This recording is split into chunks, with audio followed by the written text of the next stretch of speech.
suis Séverine Barbier, la fondatrice de l'hypnose transpersonnelle et psychopraticienne en maïeusthésie. Si ce contenu vous plaît, abonnez-vous et partagez. Belle écoute.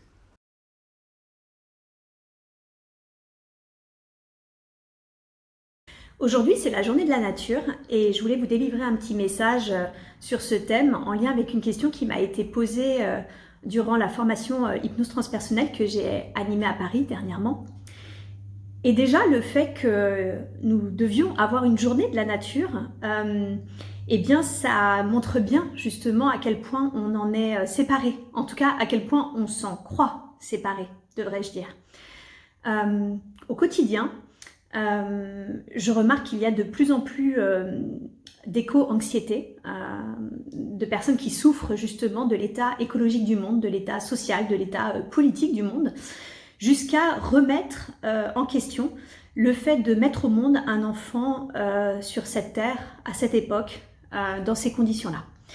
Et c'était un petit peu le sens de la question de ma stagiaire qui était très angoissée à l'idée du devenir de notre planète et de l'idée d'y mettre un enfant au monde.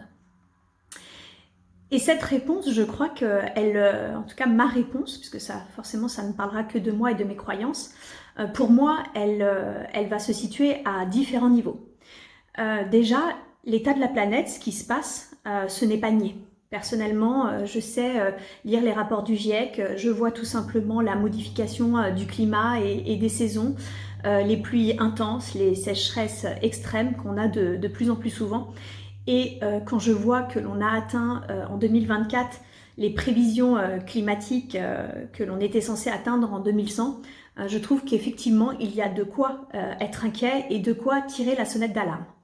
Parce que ce n'est pas nié et parce que c'est vu, tout simplement avec mon conjoint, eh bien, on fait en sorte d'aller dans le sens de plus de résilience et de plus d'autonomie, de plus de simplicité. Que ça soit dans nos déplacements, mais que ça soit également dans notre quotidien. On est extrêmement conscient quand on achète quelque chose pour qu'il soit durable et surtout qu'il soit utile et que ça ne soit pas un énième gadget ou objet plastique qui ne servira pas. C'est aussi pourquoi on a acheté une maison que l'on espère rendre autonome le plus possible, car je ne sais pas, pour être tout à fait honnête, ce que nous réserve demain dans ces conditions. De fait, faire un enfant dans ces conditions, c'est vrai que ça questionne. Et en même temps, si seules les personnes qui n'ont pas conscience justement de ce qui se joue sur notre planète font des enfants, ça veut dire que les personnes qui ont une certaine forme de conscience et qui pourraient éduquer leurs enfants dans ce sens-là, eh bien ça va être une vraie perte justement de conscience. Donc je trouve déjà ça extrêmement dommageable. Mais surtout, c'est que d'un point de vue de l'âme, et là c'est le deuxième niveau de conscience, il n'y a pas une seule âme qui ne décide pas de venir s'incarner pour expérimenter ce qui doit l'être par rapport à son parcours d'âme, par rapport à son chemin d'évolution en tant qu'âme, mais également pour apporter sa contribution, car c'est souvent aujourd'hui, dans ces temps actuels, ce qu'elle désire. Si on reste au niveau du plan de l'âme, il est aussi à noter que c'est complètement ok en fait de vouloir agir pour la planète, c'est-à-dire au sens de la reforestation, des prises de conscience écologiques, politiques, sociales ou tant d'autres qui vont dans le sens, j'ai envie de dire, de l'unité, dans le sens du bien commun. Et surtout de notre intégration totale à la nature, car contrairement à ce qui est perçu et du fait de notre individualité, nous n'en sommes pas séparés. En réalité, nous en faisons complètement partie et je pense qu'il est grand temps que les personnes se réveillent à ce sujet-là. Ce n'est pas nous et la nature, c'est nous faisons partie intégrante de cette dernière. En fait, tout est interconnecté et aucun acte, aucune parole, et j'irais même jusqu'à dire aucune pensée qui n'est émise n'est pas interconnectée avec le tout.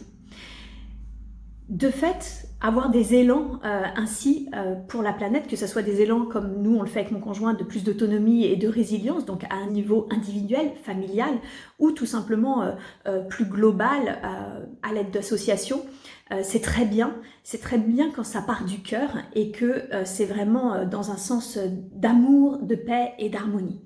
Ça l'est beaucoup moins en réalité quand on se bat contre quelque chose. Car se battre contre quelque chose, c'est une énergie finalement de colère ou de peur. Et ça ne me semble pas être des énergies qui vont justement dans le sens de ce que l'on souhaite, c'est-à-dire plus de conscience, plus de lumière, plus d'amour sur cette planète. C'est vraiment Gandhi, soyez le changement que vous voulez voir demain.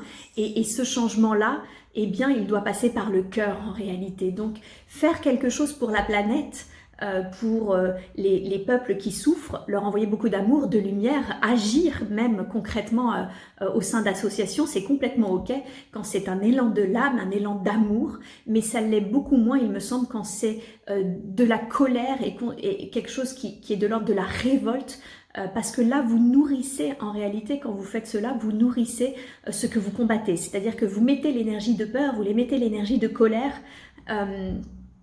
dans justement cette action, et ça va à l'encontre même du projet qui est de remettre de l'amour et de l'harmonie sur cette planète. Enfin, et le troisième niveau dont j'ai envie de parler, c'est celui de l'unité, c'est-à-dire que, comme je vous l'ai dit, tout est interconnecté, nous sommes un, c'est-à-dire que nous sommes aussi bien, ce que nous sommes en essence est la même chose que les arbres, que tous les autres êtres, mais même que les objets, la conscience est absolument partout, et on se croit séparés de tout cela, mais nous ne le sommes pas. Et d'un point de vue cosmique, j'ai envie de dire du mouvement cosmique, du mouvement de la vie, tout est juste. Donc c'est ça le grand paradoxe, c'est que à un certain niveau, tout ce qui est vécu actuellement est complètement normal et fait partie du cycle de la vie.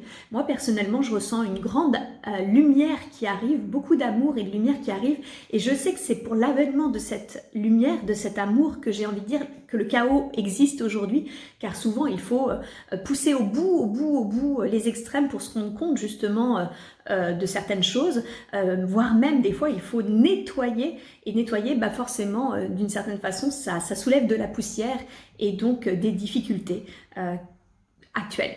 Donc d'un point de vue cosmique, pour moi ça me semble partie d'un cycle, d'un grand tout qui est juste. La vie est éternelle, c'est la vie en fait, donc elle ne peut mourir, elle peut prendre d'autres formes en revanche, ça c'est clair et net que ça pourrait aller jusqu'à l'extinction de l'humanité, et en même temps la vie continuerait, ce que nous sommes par essence continuerait, donc ce serait juste un changement de forme. Donc je n'ai pas de peur, car je sais que tout est juste, que tout est parfait, même si ça doit, ce que l'on est par essence doit changer de forme. Je trouverais ça seulement dommage qu'on doive aller jusqu'à détruire la forme humaine, voire détruire certaines formes telles les animaux, telles la nature, etc. Puisque je pense que ce n'est pas trop tard si on se réveille aujourd'hui. Donc oui, c'est parfait, et en même temps, écoutons nos âmes qui ont toujours l'élan de plus d'amour, de plus de lumière, et agissons individuellement et collectivement dans ce sens. C'est en ça que oui, c'est parfait, et en même temps, nous pouvons agir. Et je trouve qu'il y a peut-être des sujets de préoccupation un peu plus importants que de savoir qui va chanter ou quelle est la danse des JO aujourd'hui. Quand on voit justement l'état de planète, c'est ok, hein, c'est pas jugé si c'est les centres d'intérêt, mais je pense qu'aujourd'hui, il y a des choses plus importantes à conscientiser et plus importantes à faire.